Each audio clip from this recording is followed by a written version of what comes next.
Our next speaker is probably campaigned harder than any state rep that I know. He is an extremely hardworking campaigner, and I know this because he and I ran together for 2 seats in a very large district that is heavily Democrat-leaning. He is also a very hard worker in the legislature. He comes from the private sector, he understands business, and he brings that common sense, practical private sector experience to his experience as a state representative. Please join me in welcoming Frank Edelblut. I pledge allegiance to this flag. And if Thank you, Jim. that bothers you, well, that's too bad. I thought you were going to mention all my kids. That's usually what everyone leads with.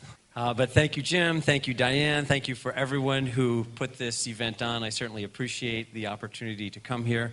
I don't know why you made me follow Bill. I mean, it's a tough thing to do. It's quite an impressive lineup of speakers, and here I am, a freshman legislator. So I will do my best to meet your expectations, whatever those might be. In fact, that's really what I want to talk to you about is expectations and kind of first impressions. So I'm a new legislator.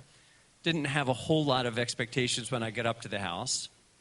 And so I want to share with you kind of some of my first impressions. My experience has been in life that when you go into something new and you don't have sort of established expectations, those first impressions can be really important, especially if you capture them.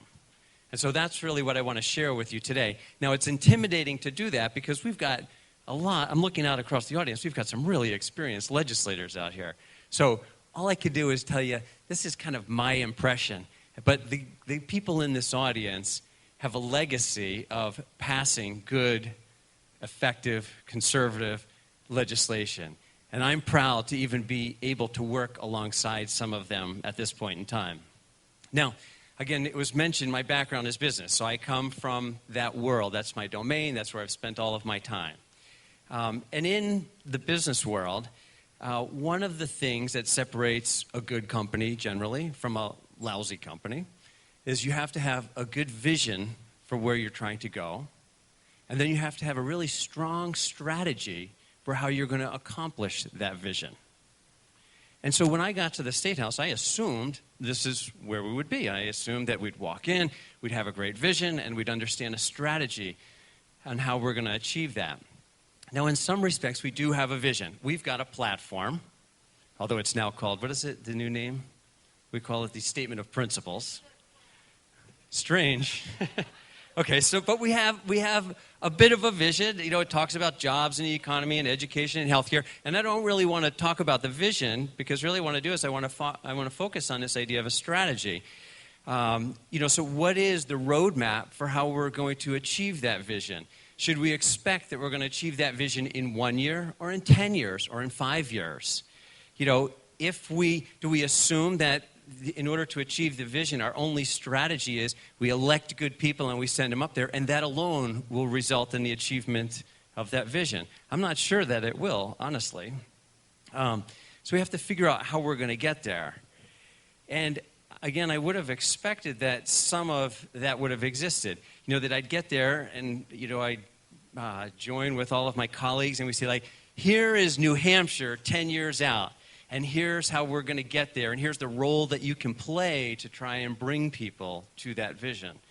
But I didn't really experience that. And instead, I had some different experiences that I'll share with you. The first one that I'll describe is what I refer to as the legislative flash mob. Now, the legislative flash mob consisted of, Al is shaking his head. He was at that meeting. So a bunch of legislators got together. And it was a very productive time because it was a brainstorming session, and it functioned effectively as a brainstorming session in terms of getting lots of ideas out on the table in terms of what we needed to do. But the piece that I would have looked for, again, coming from my business background, is how do all these legislative ideas connect to this vision that we're trying to accomplish or connect to the strategy of how we're trying to get there? And I left kind of with a sensation and some uncertainty about what are we going to do with all this information? we had this brainstorming session, but I'm not sure how it all came together to coalesce the Republican Party around kind of a direction that we're trying to go.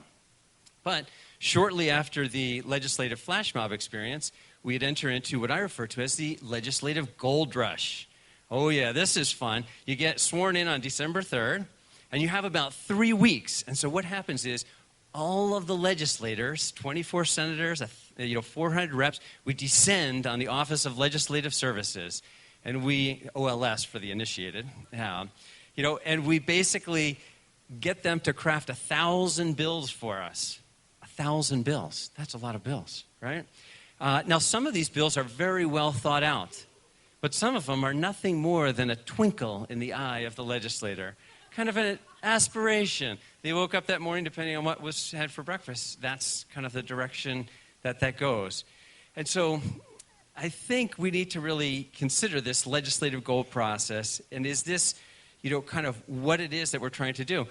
The next sort of observation that I had as we run into, and it's in this same kind of legislative gold rush process, we play a game of high-stakes co-sponsors. High-stakes co-sponsors consist of you sponsor some legislation, and then what you do is you run around and you try and get as many legislators as you can to sign on to that piece of legislation. So you may run into someone in the hall and they say, like, they may mention to you, they'll say, like, well, you know what? I'll see your 4-term rep and I'll raise you a senator on that particular bill, So we basically are, playing this game of trying to get, the resources onto these various bills. But it didn't feel very strategic. It didn't seem like it had a deliberateness to the process in terms of who is the domain expertise in this space, and is that the person leading the charge on this particular bill? So again, just this strategy of how we're organizing. Now, of course, I am being facetious and exaggerating in terms of, my experience here, but I'm just trying to reflect some of what I saw. And I think we can do better. I think that legislation should be driven by our vision and our strategy for how we're going to achieve that vision, and that the best resources should be following each bill in order to get them passed as much as possible. But there's another outcome as a result of this process that we go through in the beginning that I think further hampers our ability, and we have a few more of these little anecdotal types of games that I want to describe. One I refer to as, we play a game of winner takes all. Winner takes all is the legislative process where we know that we want to achieve this outcome for legislation. And so we try to go from status quo all the way to winner takes all in one bill. And yet if we had a strategy, we might realize that, no, this is going to take a couple of steps to get there. And that may be the process that we want to follow. But no doubt, when winner takes all, well, and the thing I want to point out here, and I have 1 minute left, so I'm going to just focus on this. When we play this winner takes all game, we lose. We lose in legislation. And the thing that I want to kind of close with is, when we lose, we have the assumption, well, we tried to make a statement. We got the consolation prize. At least we got our message out there. But when we lose, we don't just come back to where we started. We actually lose ground in the process. We lose an opportunity. That's an opportunity lost, right? If we try to push too far and we lose. We've expended political capital on an effort that we didn't win. And we're on the losing side and momentum is against us. But if we win, we gain more than just that win.